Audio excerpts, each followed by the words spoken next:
Greetings friends, Jared here with another review from Fanboys Forever. Today we're going to be having a look at the brand new drone xenomorph, also known as the Big Chap. I believe that the original Alien film is one of the greatest movies, not just horror films, but one of the greatest movies of all time. So it is incredibly awesome to see a company do a mass market release that's all about that original film. All of the packaging is the same for all three Xenomorph releases from this series. You can see that it just is very colorful. And I've actually taken the backing out, and that's what it looks like in the back there, so that I could create my background, because I really love the way it looks. You can see that we have a Xenomorph drone here, and it says only at Walmart. We see that the Lanard logo, Special Collector's Edition. I really like how outrageous and 90s looking that the artwork looks on this. And it's the same on each release. Even the cross-sell is pretty much the same, except for, of course, the obvious difference that it's showing the warrior here. And on the back, you can see that we have some product shots. Looks really cool. We even see that we have a little write-up just explaining what the Xenomorphs are, and even, I really like this, the life cycle of the Xenomorphs. So let's get right into it with the figure itself. We can see that the Big Chap here, or drone as they call him on the packaging, is superbly detailed, really. This is a $10 action figure. We'll get that right out of the way. And this is something I've been excited about a long time. Lanard is actually doing these at such an affordable price point of only 10 bucks a pop. Now for a 6-inch action figure line with any kind of like good articulation, that's something that's pretty much unheard of. So really, Lanard is kind of the only ones in the market giving us this level of figure at this size for 10 bucks. It's a Walmart exclusive. It's definitely a kind of mainstreamed sort of line. It's a big box kind of retail line. And it's something that we really haven't seen with the Alien franchise before. So I really think that this is great. So looking at it a little more closely, we can see that it preserves all of the bioorganic details from that original film. Now, this is the same base body that you're going to see with the Alien Warrior, which there will be a review for as well. And you can see that it has all of those little specific details that we've come to appreciate on the Xenomorph suit over the years. Looking a little more closely, we can see that on the head up here, it has all of those great little tubes, and kind of it looks like the little kind of serrated sort of cylinders that are going back and forth. We can see that the teeth, of course, the alien probably needs to see a dentist. We can even see that on the inside they went to the trouble of sculpting the inner mouth that the alien can use. And on the back, we can see that there's that more of that tubing, and of course, all of those little indentions on the neck. We can see that there's the body that almost suggests a human biological kind of origin, and it also has all of those neat little mechanical details that we've come to expect. And that includes all of the ridges on the legs. Everything about the tail is in place, including the little knife on the end. And we have some of the more crustacean elements with these tubes kind of coming off in the back.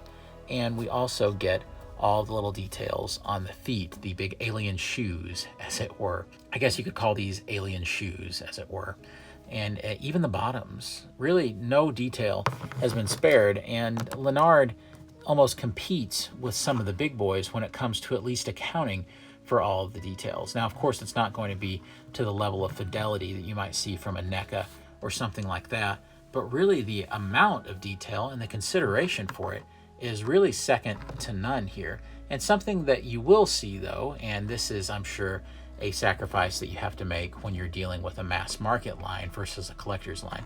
You can see that there is this big kind of ridge going through the front of the head. I'm sure that that's where it's been sonic welded together, which is the term they use in the toy industry when something is kind of joined together at the sculpt there. And it's something that you'll see with the other Xenomorphs as well. I think another area that will be fun to kind of discuss is articulation, because there's really a surprising amount of it for this to be in the $10 range and to be kind of a basic figure.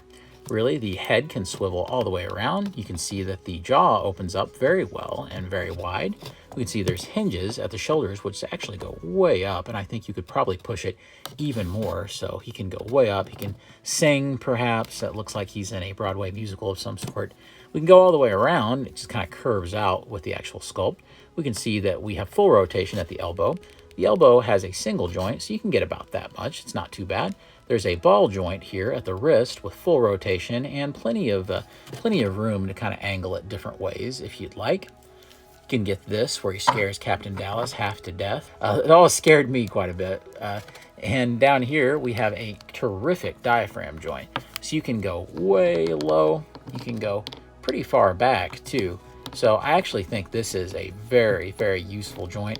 There's so much tilt here. You can get them to do just about whatever you need. Down here at the legs, we can see that this has some great kind of ability to angle out. There aren't any thigh cuts necessarily to make it swivel, but you can you see how I'm kind of flexing those outwards. So that gives you lots of range for what the feet can do down here and makes up for a lot. Now, this is the one area where I think that it's a little inhibited. This is as good a splits as you can get, although I've never seen a xenomorph even try to do the splits. So that's something to keep in mind. You can also see that this is the big area where things kind of don't go very well. And that's the ability to put the leg out. This is as far as you're going to get. And that's it. It's a very kind of anemic sort of kick. I would have loved to have seen it go up a few more degrees of motion. But there are ways to trick it. So you can bend this out as much as you can, and it pops out, as you can see, if you kind of push it too much. But it's good that they're built to do that, because if they didn't, of course, the things would snap. And these are very sturdy. As a matter of fact, I feel pretty confident that you could actually give these to a small child who could absolutely beat the tar out of these, and they would be fine. So it's amazing just how much stress you can put on these and nothing breaks or anything. But if you really toy with it, you can get it to go out a little bit more, but it's kind of disappointing. I wish that this had been hollowed out just a little bit more at the pelvis.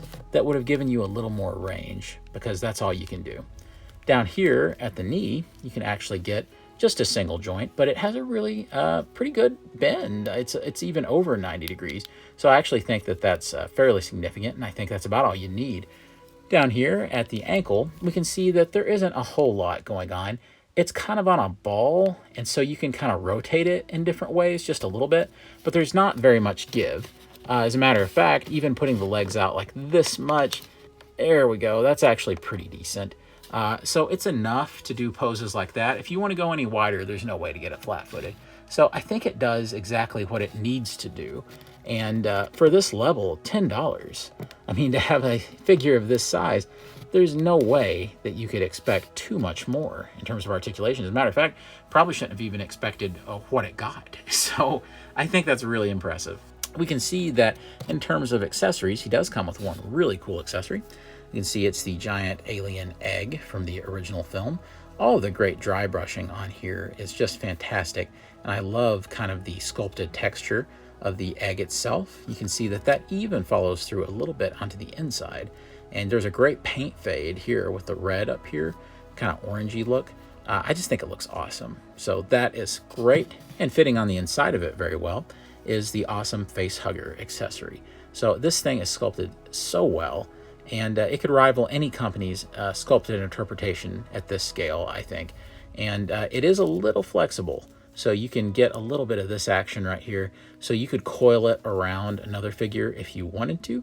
I really hope that they do eventually try some humans out in this line, although I'm not sure we'll see any kind of likenesses or anything. It would be great to get some generic Marines or something like that. Of course, it can go right in the egg right there, and it can kind of just set like this. Now, if you want to, you can push it pretty well all the way in, and you can have it kind of leap out a little on the side. So there's lots of fun you can have with this thing. So looking at some scale comparisons, it's pretty fun to see exactly what this will go with and what it won't. So I know my standard Ripley from the first Alien film is around here somewhere, but till then we'll just use the Ripley from Aliens from NECA. And you can see that clearly Ripley is in a 7-inch scale, and clearly the big chap here is in the 6-inch. So it's going to be something that you might be able to kind of fudge it a little bit and, you know, make it look okay in some displays, but, you know, it's not going to work, I think, the way a lot of people might hope it would. Remember, these are 6-inch scale, not 7. However, we can certainly move to the other extreme when it comes to Ripley figures and use one of the old Super 7 Funko Ripleys based on the original unproduced Ripley figure in 3 3/4 scale. So you thought they had a big problem before. Of course, it works a little bit better when you start talking about like the Kenner homage stuff because, you know, a Kenner alien, the sizes were all over the place. And you can sign me up for this kind of action all day as you recreate the Alien vs. Predator arcade game from Capcom. Of course, if you're like me and you're a major toy nerd, maybe the most interesting scale comparison is to compare him to his counterpart from the, I believe this one was in the Super Alien set. That was the big Walmart exclusive pack of all the different ones that are reviewed here on the channel. And it's great to see that this is essentially just a 2-up of this version before. There are a few little details that aren't on this one, that like these ridges on the head and things, but really overall it's pretty similar. And I think the colors are pretty well that pearlescent, and I think they look really cool together. Speaking of colors though, it's very important that we talk about these two guys because they're both emblematic of the same sort of design philosophy that we're seeing with a lot of the Lanard stuff. And that design philosophy is you can't make it too necessarily super close to the movie in terms of coloration. And it's obvious why. Those movies aren't really intended for kids. So if Walmart is going to believe in your product enough to put them in the children's toy aisle at Walmart, not like some kind of collector's aisle like they have some of the NECA Alien stuff that's being sold in the electronics, then you're going to have to play by those rules. Something else that's important to note about this color choice is I think the people at Lanard, I mean, you know, you may laugh when I say this, but I would say that there's a good chance that they are Alien super fans. And the reason I say this is because the original intention for the Big Chap Xenomorph in the first Alien film was that it would be kind of a white translucent looking creature until the decision was made that it would be more interesting if it were pretty much black. So I suppose working in the constraints that they had, they probably thought, hey, if we have to do it a different color, let's go with the original prototype color of the suit. So I actually think that that is really clever, and I guarantee you that that was the thought process. And I definitely think that if they could, they would be giving us as accurate colors as possible. However, there are a myriad of ways for you to get it to that film accurate color if you want to. The way that I would suggest is to, of course, dye your figure. That's right, not paint, but dye. So I think that's one option that you have. I like all the crazy colors. As a matter of fact, I hope that we get a Series 2 in short order that has even more crazy variations. How much would you love one of these guys in green? If you said not at all, that's okay, because there's many collectors who probably wouldn't. But for me, I would. It's also important to look at how their biggest alien plays in, and we have the Queen right here. Now, just taking the camera up, you can see that things get a little more interesting once you add her into the mix. So it's great to have this many different sizes and scales. Of course, the Queen is more accurately scaled with the new 6-inch version and not the 3 3/4 version that she was originally released alongside of. And just for fun, here's a comparison that I'm using my ancient Big Chap Xenomorph from NECA. You can kind of see what I'm saying about the scale difference here, right? It's not even funny. It's like, okay, it is sort of funny, but it's kind of like he's taking his little brother to work or something, or his son or something like that. So it's very funny to see these guys together. Just another indication that, you know, these are very, very fun toys. If you want more authentic sculpting and detailing, of course, it's the NECA version. You know, when you first see something like this, you might think, well, the appeal of that is fairly limited, because there's only certain people that would want this, and collectors want the more accurate colors and more details. But not so, I say. I say that it's actually fairly broad appeal. Not only is this a cool monster toy, just for anybody who sees it in the aisle, but collectors, I think, also really like this kind of thing, because what we're getting is a much, much more cost-effective alternative to those NECA figures. I think that it's really a win all the way around. I can't suggest these guys enough. If you see them at Walmart, grab them. So in a first for the channel, we actually had one of our fans named Gabe. He actually sent in some really cool pictures of some of his alien collection, and I thought this video would be the perfect place to feature those. As you can see with his pictures, he has a mix of some of the Mega Bloks stuff, some of the Lanard stuff, and they're all kind of together on the shelf. I absolutely love it. I like how Pennywise is in there as well. Gabe, thanks for being an honorary fanboy. Guys, I want to thank you so much for watching our review today. Of course, it means the world to us if you're able to subscribe. Naturally, we put new reviews up all the time, and of course we'll be looking at the entire set of these brand new 6-inch scaled aliens from Lanard. You'll definitely want to be subscribed to the channel so that you don't miss out on. And as always, until next time, God bless you and yours, be safe out there, and I'll see you on Fanboys Forever. Fanboy out.